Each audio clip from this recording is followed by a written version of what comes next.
60 몇 세 여자 환자분이셨었고 저희 병원에 와서 유압수를 하시는 게 좋겠다라고 권유를 받았는데 다른 병원을 한번 다시 가셨는데 거기서는 감압술만 얘기를 들은 거죠. 그쪽 병원에서 감압술만 시행을 받았는데 효과가 전혀 없는 겁니다. 두세 달 만에 저희 병원에 다시 오셔서 받으시려면 유압수를 받아야 된다, 이런 경우들이 있어요.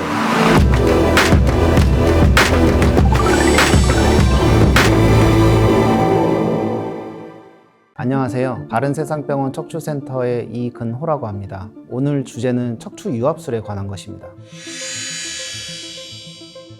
원래는 척추체와 척추체가 서로 나눠져 있는 건데 두 개의 뼈를 붙이려고 하면 그 안에 원래 정상적으로 디스크라는 추간판 섬유성 조직이 들어있어요. 그 섬유성 조직을 제거를 해야 되고요. 제거된 곳에 보통 인공뼈를 삽입을 합니다. 그 상태로는 안정성이 충분하지 못한 경우들이 있기 때문에 뒤에서 나사를 고정을 해서 두 개를 부착하고 유압하는 데 도움을 줍니다. 유압술을 하는 경우들이 여러 가지가 있어요. 물리적으로 불안정성이 있는 경우입니다. 척추 전방 전이증이라는 게 있어요. 척추가 전이 됐다라는 거는 움직였다는 거거든요. 척추의 기둥이 쭉 연결이 돼 있어야 되는데 그 기둥 중에 하나가 원래 있었던 위치보다 앞이던 뒤던 움직여 있는 경우들이 있습니다. 그것 때문에 협착증이나 이런 것들이 생기고 통증이 있다 그러면 원래 위치로 어느 정도 교정이 돼야 돼요. 내시경으로 구멍만 뚫거나 디스크만 제거해 갖고는 분명히 한계가 있고 금방 다시 재발하는 경우들이 있어서 유압술을 권하고요. 어떤 시술 이후에 불안정성이 예상이 되는 경우가 있습니다. 대표적으로 신경관 협착증, 신경관 쪽에 어떤 이상이 심하게 있는 경우를 얘기를 해요. 그 경우에는 10명 중에 8명, 9명 이 정도는 다 중앙 부위에서 전부 다 해결이 되는데 신경관 같은 경우는 10명에서 한두 명 이 바깥쪽까지 문제가 있는 사람들이 있어요. 그 경우에는 일반적으로 하는 감압술이나 디스크만 제거를 했을 때 불안정성이 생기는 경우들이 덜어 있습니다. 그 경우에도 유압술을 하는 경우가 있고, 이전에 디스크 제거술을 했거나 감압술을 여러 번 받으셨던 분들, 감압술을 하면 할수록 불안정성이 야기가 되기 때문에 유압술을 같이 하는 경우가 있습니다. 척추 협착증의 제일 대표적인 증상 중에 하나가 걸어가다가 쉬었다 가고 또 조금 걷다가 다시 쉬었다 가야 되는 그런 현상을 얘기를 하는데, 일상생활에 힘들 정도의 파행이 있는 경우에는 수술이 필요한 경우가 있습니다. 그런 경우가 있다고 해서 모두 유압술이 필요한 건 아니에요. 척추의 중앙 부위에만 협착증이 있는 경우들이 상당수가 많습니다. 그런 경우에는 유압술보다는 내시경이나 이런 걸 이용해서 감압술만 해줘도 증상이 확 좋아지는 경우들이 많습니다. 불안정성이 같이 동반된 경우, 신경관, 척추관의 바깥쪽까지 문제가 있는 경우에서는 척추 유압술이 필요합니다.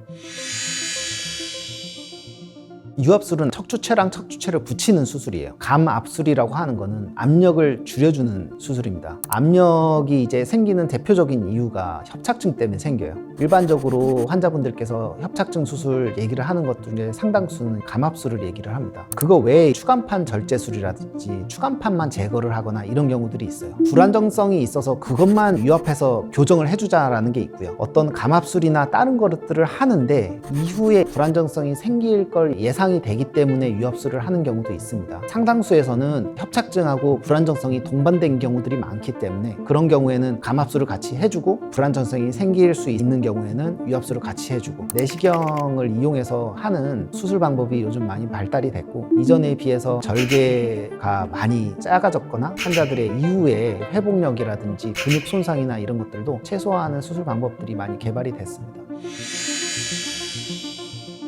몇 달 전에 뵀었던 환자분 중에 한 명이 60 몇 세 여자 환자분이셨었고 저희 병원에 와서 유압술을 하시는 게 좋겠다라고 권유를 받았는데 다른 병원을 한번 다시 가셨는데 거기서는 감압술만 얘기를 들은 거죠. 그쪽 병원에서 감압술만 시행을 받았는데 효과가 전혀 없는 겁니다. 두세 달 만에 저희 병원 다시 오셔서 유압술이 아닌 다른 거를 하셔갖고는 크게 효과가 없다, 받으시려면 유압술을 받아야 된다, 이런 경우들이 있어요. 모든 환자들한테 척추 유압술 얘기를 하지는 않습니다. 바깥쪽에 어떤 문제 같은 경우에는 척추 유압술을 이용하는 경우가 꽤 많이 있어요. 그런 경우에 감압술만 받는다 그러면 효과가 그렇게 크지 않습니다. 나사를 받게 됐을 때 문제가 생기는 경우들이 있어요. 나사가 움직이는 경우도 있고, 나사가 움직여서 척추체에 손상을 주는 경우도 있습니다. 10년, 20년 전에 비해서 척추 수술이나 기술이 엄청나게 발달을 했어요. 척추체에 문제를 일으키는 경우는 상당히 드뭅니다. 그런 경우들이 있을 수 있다는 게 감압술하고의 차이고요. 인접 문제에 문제를 일으키는 오신 환자들이 있습니다. 저 같은 경우 이제 40세라든지 그 이하 젊은 사람들에서는 유압수를 권유드리지 않는 이유가 10년 정도 지났을 때 100명 중에 6명, 7명 중에 주위 관절에 문제를 일으키는 경우들이 있습니다. 그런 문제 때문에 야사 박는 수술을 무조건 꺼리거나 이런 환자들이 있습니다.